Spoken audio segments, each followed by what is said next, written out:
신앙의 동지 여러분, 안녕하십니까? 서정교회 최영석 목사입니다.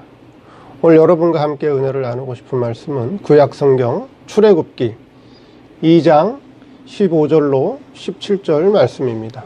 제가 본문을 봉독해 드리겠습니다.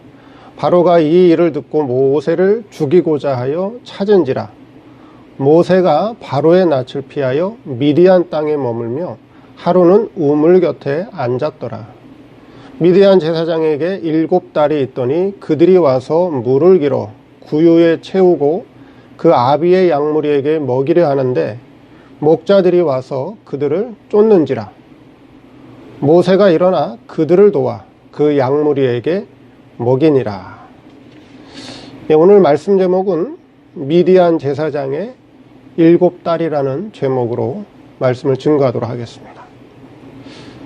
바로의 핍박을 피해서 애굽에서 도망간 모세는 미디안 땅에 거하며 지내게 되었습니다. 하루는 미디안 우물 곁에 앉아 있는데 미디안 제사장의 딸들이 양무리에게 먹일 물을 깃기 위해 왔으나 다른 목자들로 인해서 해방을 받고 있었습니다. 그때 모세의 도움으로 양무리에게 물을 먹일 수가 있었습니다. 자, 이러한 과정.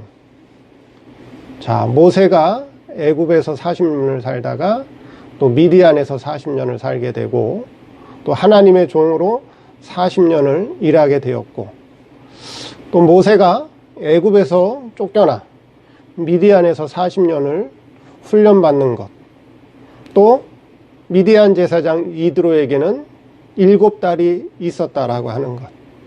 자, 이러한 내용을 통해서 오늘 우리에게 주시는 교훈이 무엇인가 한번 살펴보도록 하겠습니다. 첫째, 애굽의 신앙은 법적인 신앙이다. 자, 하나님께서는 모세를 애굽에서 40년, 미디안에서 40년, 또 하나님의 종으로 40년. 이렇게 하나님께서는 각 과정을 통해서 모세의 신앙을 자라나도록, 성장하도록 길러주셨습니다. 애굽의 신앙을 간단하게 말하면 애굽의 신앙은 법적인 신앙 세계를 우리에게 계시해 줍니다. 법적인 신앙이라고 하는 것은 법을 통해서 명령하고 또 금령으로 하지 못하도록 다스리는 신앙 세계가 바로 법적인 신앙 세계입니다. 그래서 법적인 신앙 세계에서는 서로 치고 때리고 싸우는 신앙을 보여준다는 것이죠. 그게 법적 신앙 세계라고 하는 거예요. 법적 신앙 세계에는 사랑이 없어요. 사랑이 없어요. 법으로 사람을 다스린다라고 하는 거예요. 명령하고 하라, 금령으로 하지 마라. 그게 법적 신앙 세계라고 하는 것이죠. 그래서 성경을 보면 어때요? 애굽 사람이 이스라엘 사람을 치고 때리고 또 어때요? 이스라엘 사람과 이스라엘 사람들이 서로 치고 싸우고 역사적으로는 실제로 싸웠죠. 역사적으로는 애굽 사람이 이스라엘 사람을 괴롭히고 치고 때리고 또 이스라엘 사람끼리 서로 치고 싸우고 그건 역사적인 거죠. 신앙적으로 그게 뭐냐는 거예요. 신앙적으로. 오늘날 신앙적으로 서로 싸우는 게 뭐냐? 신앙적으로 싸운다라고 하는 것은 바로 뭐예요? 법을 가지고 상대방의 잘못, 그 잘못을 지적하고 비판하고 또 정죄하는 것을 상징한다 하는 것이죠. 자, 예수님 당시에 바리새인들이 무슨 신앙이에요? 율법에 기초한 법적인 신앙이에요. 법적인 신앙 가지고 다른 사람들을 항상 뭐 했어요? 법을 가지고 때렸죠. 법을 가지고 때렸다라고 하는 것은 법을 가지고 그들의 잘못을 지적하고 비판하고 비난하고 정죄했다라고 하는 거예요. 그게 법적 신앙 세계가 그러한 그러한 신앙 상태를 우리에게 계시로 보여준다라고 하는 거예요. 그래서 애굽의 신앙은 법적 신앙 세계를 우리에게 보여준다라고 하는 거예요. 그래서 어떻게 했어요? 애굽의 바로 왕이 이스라엘 백성을 법을 가지고 종처럼, 그렇죠? 노예처럼 부렸다라고 하는 거예요. 그게 법적 신앙 세계를 우리에게 보여준다. 근데 법적인 신앙이, 법적인 훈련 기간이 필요하다는 거예요. 성도에게 있어서. 성도에게 있어서 법적인 훈련, 법적으로 성도의 몸을 길들이는, 성도의 몸을 법으로 길들이는 그런 훈련 과정이 반드시 필요하다라고 하는 거예요.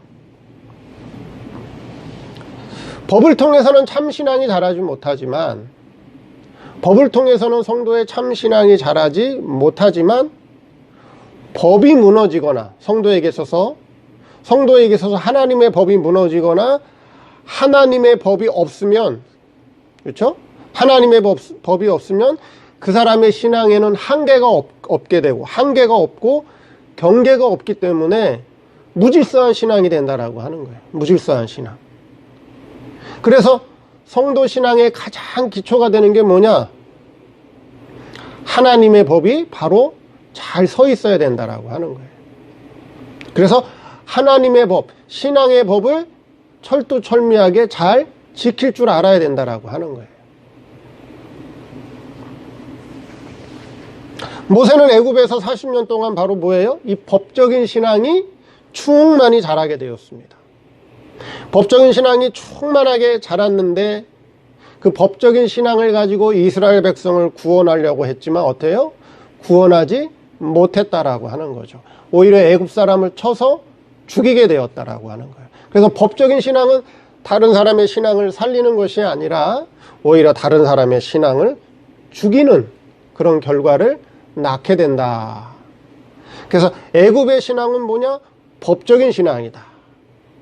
모세는 애굽의 법적인 신앙을 통해서 법의 신앙이 충만히 자라게 되었다. 오늘날 교회를 보면 법적인 신앙, 하나님의 법을 강조하고 율법을 강조하고 법을 잘 지키면은 하나님께 복을 받고 칭찬 듣고, 법을 지키지 못하면 벌 받고, 그렇죠? 때로는 하나님의 집에서 쫓겨나고. 법적 신앙이라고. 두 번째 미디안의 도덕적 신앙입니다. 미디안의 도덕적 신앙. 자, 애굽에서 쫓겨난 모세는 어디로 갔느냐? 미디안 땅으로 가게 됩니다. 그렇죠? 미디안 땅에 가게 됩니다. 15절에 바로가 이 일을 듣고 모세를 죽이고자 하여 찾은지라 모세가 바로의 낯을 피하여 미디안 땅에 머물렀더라. 그래서 미디안 땅에 가서 살게 됩니다. 역사적으로는 모세의 낯을 피하여 모세가 미디안 땅으로 간 것이지만, 신앙적으로 보면 배후에서 하나님께서 모세를 미디안 땅으로 보내신 거다 하는 거예요. 자, 미디안 신앙은 어떤 신앙이냐? 미디안 신앙은 도덕적 신앙을 상징한다. 도덕적 신앙.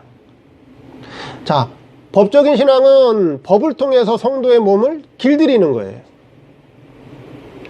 내가 뭘 하고 싶어도 하나님의 법에서 하지 말라 그랬구나. 안 하는 거예요. 안 하는 거예요. 내가 하기 싫은 것도 하나님의 법에서 해라, 지켜라 하는 건 지켜야 되는 거예요. 그 몸을 길들이는 거예요. 법을 통해서. 그럼 도덕적 신앙, 미디안 신앙을 통해서는 뭘 길들이는 거예요? 자기의 마음을 좋은 마음으로 자꾸 다스리고 좋은 마음을 쓸 수 있도록 자기 마음을 좋게 길들여 나가는 거예요. 그게 도덕적인 신앙이에요. 그래서 미디안 생활이라고 하는 것은 도덕적 신앙을 통해서 모세의 신앙이 변하게 됩니다. 어떻게 변하게 되죠? 법적인 신앙일 때는, 애굽에서 법적인 신앙일 때는 다른 사람의 신앙을 어떻게 했어요? 때리고 치고 때리고 죽였어요. 그렇죠? 다른 사람의 신앙을 치고 때리고 죽였습니다. 그게 법적인 신앙이에요. 모세가 애굽에서 그렇게 살았어요. 근데 미디안에 와서는 어떻게 했어요? 미디안에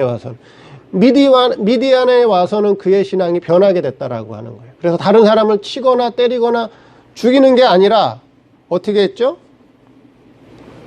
다른 사람을 도와주고, 그렇죠? 다른 사람을 도와주고 다른 사람을 살리는, 그렇죠? 그런 신앙으로 변하게 됐죠. 그게 어디 나와요? 본문에. 본문 2장 17절에. 오늘 본문 2장 17절에 목자들이 와서 그들을 쫓는지라.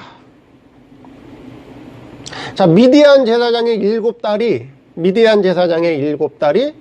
물을 깃기 위해서 우물로 왔어요. 그렇죠? 그는 아비의 양무리, 자기 아버지의 양무리에게 물을 주기 위해서 우물가에 왔단 말이에요. 그랬더니 어떻게 했어요? 17절에 다른 목자들이 있었어요. 다른 목자들이 와서 그들을 쫓았어요. 미디안 제사장의 7딸들을 쫓아버렸어요. 그랬더니 모세가 어떻게 했어요?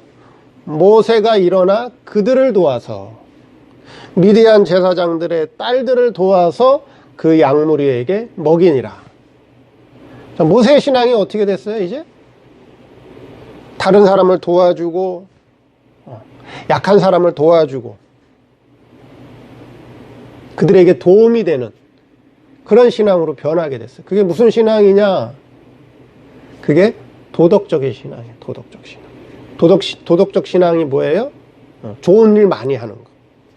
나보다 약한 사람 도와주고, 나보다 궁핍한 사람 구제해주고, 나보다 어려운 사람 도와주고 협력해주고, 좋은 일 많이 하는 거. 그게 뭐예요? 그게 도덕적 신앙이라고 하는 거예요. 그래서 모세가 미디안에 와서 그의 신앙이 이제 도덕적 신앙이 성장하게 되었다라고 하는 거예요. 도덕적 신앙. 그럼 미디안 신앙을 왜 도덕적 신앙으로 봐야 되느냐 하는 것이죠. 그렇죠. 그럼 미디안은 누구냐 하는 거예요. 미디안은 사람 이름이에요. 사람 이름이, 미디안 사람들이 그 지역에서 살다 보니까, 그렇죠? 미디안 사람들이 그 땅에서 오래오래 살고 거기서 번성하다 보니까 그 지역이 미디안 지역이 돼버린 거예요. 미디안 땅이 되고 지역이 돼버린 거예요. 그럼 미디안은 누구냐? 미디안은 아브라함의 후처의 아들이에요. 아브라함 후처의 부인이에요. 그럼 아브라함에게는 본처가 있었어요. 아브라함 본처 사라가 있었고, 그렇죠? 그 다음에 아브라함의 후처 구두라가 있었고, 그 다음에 아브라함의 본처 사라의 몸종인 하갈이 있었어요. 그러니까 아브라함은 본처 사라의 소생 이삭이 있었어요. 이거 원자예요, 원자. 이삭이 있었고, 그 다음에 후처 구두라를 통한 여러 아들들이 있었고요. 그 다음에 본처 사라의 몸종인 하갈을 통해서 누가 나왔어요? 이스마엘을 낳았어요. 그래서 이 세 명의 여자를 통해서 나온 아들들을 통해서 또 여러 신앙이 갈라지게 됩니다. 근데 이 미디안은 누구의 아들이냐? 누구의 소생이냐? 아브라함의 후처 구두라의 소생이에요. 창세기 25장 3절에 보니까, 창세기 25장 3절에 보면 구두라의 자식들이 나와요. 아브라함의 후처 구두라의 자식들이 나오고요. 또 6절에는, 창세기 25장 6절에는 그 자식들에게, 그 서자들에게, 서자의 서자, 서자라고 나오죠. 첩의 아들들이란 말이에요. 첩의 아들. 다른 말로 쉽게 이해하면 후처의 아들들, 첩의 아들들, 그들은 서자예요. 서자. 본처 사라를 통해서 낳은 이삭만이 원자예요. 그 원자만이, 이상만이 뭐예요? 아버지의 모든 기업을 물려받을 수 있는 자격이 있는 거예요. 그렇죠? 이삭에게만, 원자에게만. 그래서 서자들은 어떻게 해야 돼요? 아버지의 기업을 다 물려받지 못해요. 그럼 어떻게 해야 돼요? 아버지에게 잘 보여야 돼요.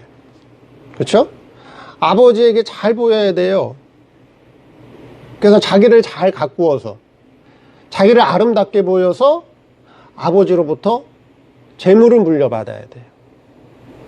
그게 후처와 그 서자들의 신앙이에요. 그래서 창세기 25장 6절에 서자들에게 재물을 주어 동국으로 보냈다. 그들이 누구냐? 미디안 자손이라고 하는 거예요. 그들이 미디안이라고 하는 거예요. 그래서 그들이 가지고 간 재물이 뭐예요? 그들이 가지고 간 재물은 뭐죠? 그게 육신 생활에 편리한 복을 받았다라고 하는 거예요. 육신 생활에 편리한 복을 받았다라고 하는 거예요. 그 이 신앙은 어떤 신앙이냐? 예수를 믿어도, 그렇죠? 예수를 믿어도 세상의 복과 세상의 평안이 그들에게 주어진 복이라고 하는 거예요. 그들에게 주어진 복이다. 그것이 미디안의 복이라고 하는 거예요. 그 오늘날 미디안 교회가 어떤 교회냐 하는 거죠. 오늘날 어떤 신앙이 미디안 신앙이고 어떤 교회가 미디안의 교회냐 하는 거예요. 그렇죠? 아브라함의 후처 구드라와 그의 소생들은 남편에게 사랑을 이쁘게 보여서 어떻게 해야 돼요? 사랑을 받아야 돼요. 그렇죠? 그래서 구드라는 후처이기 때문에 자기를 아름답게 꾸미고 자기를 예쁘게 보이려고 힘을 쓰는 거예요. 아브라함에게. 그래서 남편의 마음을 사서, 아브라함의 마음을 사서 재산을 얻는 것, 육신생활의 편리함을 얻는 것, 육신생활의 복을 얻는 것이 그게 후처의 신앙이다 하는 것입니다. 그럼 성도 가운데 신앙생활을 열심히 해요. 기도도 열심히 하고 헌금생활도 열심히 하고 전도생활도 열심히 하고 봉사생활도 열심히 합니다. 자, 열심히 해요. 왜요? 하나님에게 이쁨 받아서, 하나님의 마음을 사서 뭐 하려고? 세상에서 복 받으려고. 세상에서 복 받으려고. 세상에서 잘 되려고. 그 신앙이 무슨 신앙이라고요? 그게 미디안 신앙이다. 그게 도덕적 신앙이다 하는 거예요. 그 복은 육신의 복이고 세상의 복이라고 하는 거예요. 그래서 도덕적 신앙을 가진 교회는 세상에서 어떤 일을 해요? 좋은 일을 많이 해요. 도덕적 신앙을 가진 큰 교회들이 세상에서 좋은 일을 많이 한다고요. 구제하는 일도 잘하고 의료사업도 잘하고 어려운데 도와주기도 하고, 예? 그 좋은 일을 많이 해요. 좋은 일을. 그게 그들에게 신앙이에요. 그게 그들의 신앙이에요. 그래서 세상에서부터는 어떻게 받아요? 좋게 봐요. 그거를. 그런 행위들을 좋게 본다고. 인정해줘요. 아름답게 봐요. 그게 미디안 신앙이다 하는 것입니다. 세 번째, 아들이 없는 미디안 제사장. 아들이 없는 미디안 제사장이라고 하는 거예요. 그런데 이 미디안 제사장에게는 뭐가 없었어요? 아들이 없었어요. 딸만 7명이에요. 딸만 7명. 그럼 딸의 신앙은 뭐라 그랬죠? 성경에 딸의 신앙이 딸이 나오는데 딸의 신앙은 부정적인 의미와 긍정적인 의미가 있다고 말씀드렸죠. 성경에 딸이 나오는데 부정적인 의미와 긍정적인 의미로 나눠서 봐야 된다라고 하는 거예요. 성경을 읽을 때 어디서 딸이 나오는데 이거는 부정적인 의미로 쓰였구나, 이거는 긍정적인 의미로 쓰였구나, 그걸 분리해서 봐야 된다라고 하는 거예요. 부정적인 의미라고 할 때는 딸이라고 하는 건 뭐예요? 딸의 신앙은 육적인 신앙이고 세상적 신앙을 딸이라고 얘기하는 거고요. 긍정적으로 얘기할 때 딸은 뭐예요? 딸은 사랑하는, 그래서 아버지의 사랑을 독차지하고 아버지의 사랑을 받고, 그래서 그 딸이 자라서 소녀가 되고, 그 소녀가 또 자라서 처녀의 신앙이 되고, 처녀의 신앙이 자라서 그리스도의 신부로 자랄 수 있는 그 신앙이 있는, 그래서 그걸 사랑스럽게 보는 신앙을 딸이라고 얘기하는 거예요. 딸. 근데 오늘 본문에서 여긴 딸만 7이라고 그랬죠. 딸만. 딸만 7이라고 하는 건 뭐예요? 아들이 없다는 거예요. 아들. 아들이 없어요. 아들의 신앙이라고 하는 것은 아버지의 혈통을 이어서, 그렇죠? 그 기업을 물려받고 그 기업을 대대로 물려줄 수 있는 씨가 있는 것이 아들이에요. 그래서 아들의 신앙은 뭐가 있어요? 생명적 계통을 잇는 신앙이에요. 근데 미디안 제사장에게는 아들이 없었다라고 하는 거죠. 딸만 있었다라고 하는 거예요. 그래서 미디안의 도덕적인 신앙이라고 하는 것은, 그렇죠? 미디안의 도덕적 신앙이라고 하는 것은 세상에서는 부흥이 돼요. 세상에서는 부흥이 돼요. 세상에서는 잘 돼요. 세상에서는 누구나 아름답게 보고 누구나 인정해요. 근데 뭐가 없어요? 하늘의 열매가 없어요. 하늘의 열매가 없어요. 아버지의 기업을 이을 아들이 없는 게, 그게 딸의 신앙이에요. 미디안 제사장에게는 딸만 7이에요. 그러니까 세상 사람들이 어떻게 볼까요? 아이고 이쁘다. 아이고 저 집 딸들은 예쁘네. 아름답네. 아유 딸이 많네. 많다고요. 딸이 많아요. 교인들이 많아요. 교회가 부흥이 잘 돼요. 도덕적인 교회는 세상에서 좋은 일을 많이 해요. 그러니까 세상에서는 좋게 봐요. 아름답게 본다고요. 근데 뭐가 없다고요? 아들이 없어요. 아들이 없어. 천국 아버지의 기업을 이어갈 신령한 열매, 신령한 신앙이 없는 게, 그게 단점이에요. 근데 그게 그들의 신앙이에요. 그게 하나님께서 그들에게 주신 복이에요.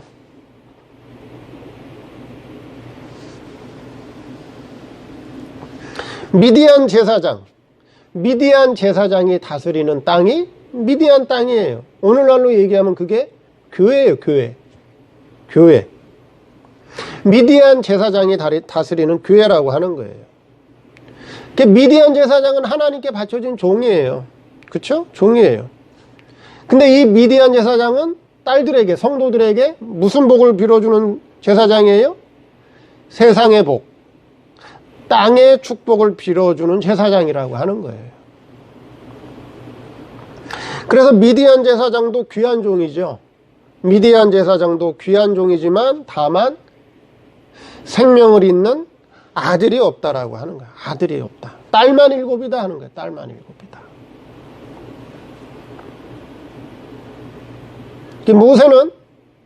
모세는 애굽에서 40년 동안 법적인 신앙이 자라게 됩니다. 법적인 신앙. 그래서 자기 몸을 애굽의 법을 통해서 철저하게 훈련을 시키는 거예요. 그렇죠?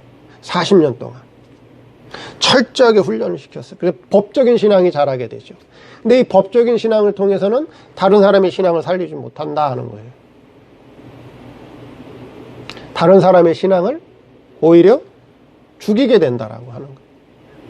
그래서 하나님께서는 법적인 신앙이 다 자란 모세를 미디안 땅으로 보내죠. 그럼 미디안 신앙은 뭐라고요? 이건 도덕적인 신앙이에요. 다른 사람들에게 좋은 일을 하고 마음을 좋게 쓰고 다른 사람을 도와주고 어려운 사람을 구제해주는, 구원해주는 그런 일을 하는 게 도덕적인 신앙이에요. 그 도덕적 신앙은 자기의 마음을 좋고 아름답게 잘 가꾸는 거예요. 그래서 모세가 미디안 땅에서 미디안 제사장 그 7달을 어떻게 했어요? 도와줬죠. 도와줬어요. 어려운 사람들을 도와줘서 그들이 물을 기를 수 있도록 협력해 줬다라고 하는 거예요. 그래서 모세는 미디안 땅에서, 그렇죠? 미디안의 제사장의 딸과 결혼하겠죠. 그래서 미디안 제사장의 딸과 결혼해서 그 장인 이드로의 양무리를 치게 되죠. 도덕적 신앙이 자라게 되는 거예요. 40년 동안. 근데 미디안 제사장, 미디안 땅에는 뭐가 없어요? 아들이 없어요, 아들이. 도덕적 신앙은 세상에서 보기 좋고 아름답게 보이고 크게 부흥이 되지만 뭐가 없느냐? 아들이 없다라고 하는 거예요. 육신적으로는 잘 되고 육신적으로는 복받았고 육신적으로는 부흥하지만 신령한 신앙이 없어요. 아들이 없다라고 하는 거예요. 근데 모세는 거기서 어떻게 하죠? 어떻게 해요? 신령한 신앙으로 하나님께서 길러주셔요. 그래서 이드로의 양무리를 어느 쪽으로? 이드로의 양무리를 어디로 이끌고 가요? 서쪽으로, 서편으로 이끌고 가요. 연단하는 장소. 그렇게 하나님이 길러주신다 하는 거예요. 오늘 본문 말씀을 통해서 하나님께서 모세를 어떤 신앙과 어떤 신앙을 가정을 통해서 모세의 신앙을 길러주셨는가. 그리고 미디안 제사장, 미디안이 목회하는 미디안 땅에는 왜 아들이 없었는가? 왜 딸만 있었는가? 그럼 여러분들이 다른 교회 목사님들의 설교를 들어보시고, 이 교회의 신앙은 어떤 신앙 상태구나. 이 교회의 신앙 상태는 법적인 신앙 상태구나. 이 교회의 상태는 도덕적인 신앙 상태구나. 이 교회의 신앙은 신령한 신앙의 상태구나. 또 어떤 이 교회의 신앙은 지금 육적인 아주 그냥 어린아이 신앙이구나 하는 거를 다 분별해 볼 수 있어야 된다라고 하는 겁니다. 오늘 말씀을 통해서 모세의 신앙을 하나님께서 어떻게 길러주셨는지, 왜 미디안 제사장에게는 아들이 없었는가에 대해서 살펴보았습니다.